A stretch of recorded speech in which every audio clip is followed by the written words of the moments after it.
মানুষ আমরা মনে করি আশেপাশে, বাড়ির আশেপাশে 3.5 হাত গর্ত করে যেখানে লাশ রাখা হয় সেখানে মনে করি কবর। নারে বাজান না, কবর বলতে বোঝায় মানুষের মৃত্যুর পর থেকে শুরু করে কিয়ামত পর্যন্ত জগৎটাকে বলা হয় কবরের জগৎ। সুতরাং বাবারা আমার, আমরা যারা আগুনে পুড়ে মারা যায়, যারা পানিতে ডুবে মারা যায়, যারা হাঙ্গর কুমিরে খেয়ে ফেলে, তাদের কবর কোথায়? ইয়া দ্বারা মুসলমান শুনে নেন, আমার আল্লাহ তোমাকে বানাইতে সময় লাগবে না, হুকুম দিলে হয়ে যাবা।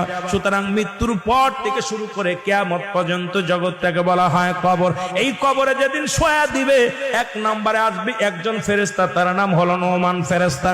মুসলমান শুনে নেন, আমরা জানি কবরে শোয়ানো পরমান কান্নেকির আসবে। এই ভাইরা আমার, মান কান্নেকির আসার আগে নোমান ফেরেশতা আসবে, কবরে ঢুকে যাবে। সব মুসলমান ডাকতে বলবে, ভাই ওঠো, তোমার ভিতরে রূহটা দেয়া হলো। আজরাইল আলাইহিস সালাম রূহটা বাইর করেছে, আমার আল্লাহ তোমাকে জানটা দিয়েছিল, এটা কবজ করেছে।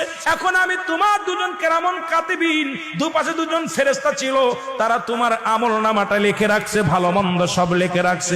এখন তোমার হিসাব হবে, 2টা কাগজ থাকবে নোমান ফেরেশতার হাতের মধ্যে, একটা হলো নেকির কাগজ, একটা হলো বদির কাগজ। এইবার হাতের মধ্যে দিবে, ভাইরে তুমি লেখো, এই তোমার আমলনামাটা লেখো। বলবে আমি লিখবো কেমনে, আমার কাছে তো কোনো কলম নাই। ডাকতে বলে, বান্দারে তোমার কলম হলো ডান হাতের শাহাদাত আঙ্গুল মোবারক, এই মুসলমান এই আঙ্গুলটার বড় দাম। এরে আমরা আহলে সুন্নাতুল জামাতের যারা মুসলমান আশিকেরা, শোনো, এই আঙ্গুলের মাথায় সুন জড়ায়ও না।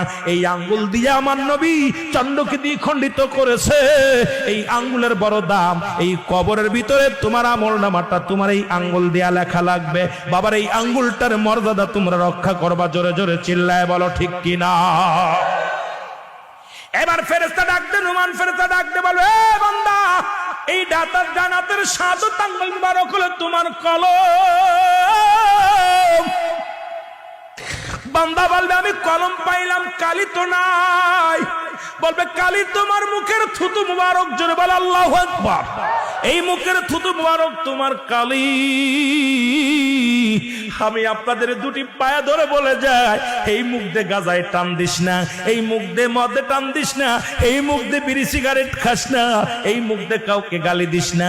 এই মুখটারে পবিত্র রাখ। মায়ের গর্ভে যখন ছিলাম, মায়ের নাভির সঙ্গে তোমার নাভিটা জুড়াইয়া দিছে, কারণ এই মুখ দিয়ে আমার নবীর দুরূদ পড়বা, এই মুখ দিয়ে কোরআন পড়বা, এই মুখ দিয়ে আল্লাহর জিকির করবা।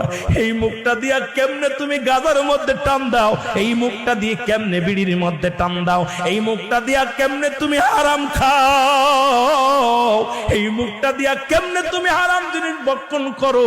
আমি তোমাদের 2টি পায়ে ধরে বলে যাই রে মুসলমান, আজ থেকে মুখটা পবিত্র রাখো গো।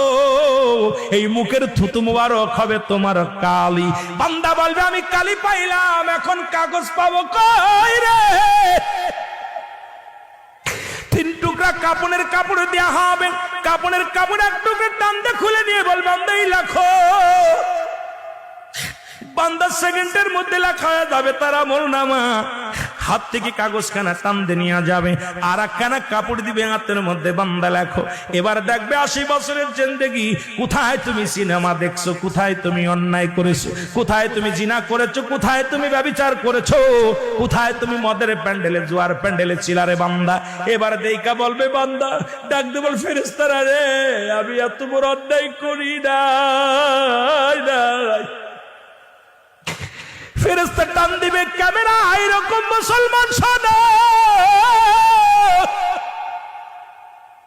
এই ভিডিও প্যালেস কোন মাসে, কোন তারিখে, কোন বছরে, কত সময়, কত টাইম, কত মিনিট, কত সেকেন্ড, তোমার অন্যায়টা ভিডিওর সামনে হাজির হয়ে যাবে। বান্দা পলানোর মতো ক্ষমতা থাকবে না। বান্দারে ডান দিকের মাটিগুলো বাম দিকে চাপ দিবে, বাম দিকের মাটিগুলো ডান দিকে চাপ দিবে। এই ডান পাশের হাড্ডিগুলো বাম দিকে চলে যাবে, বাম দিকের হাড্ডিগুলো ডান দিকে চলে যাবে।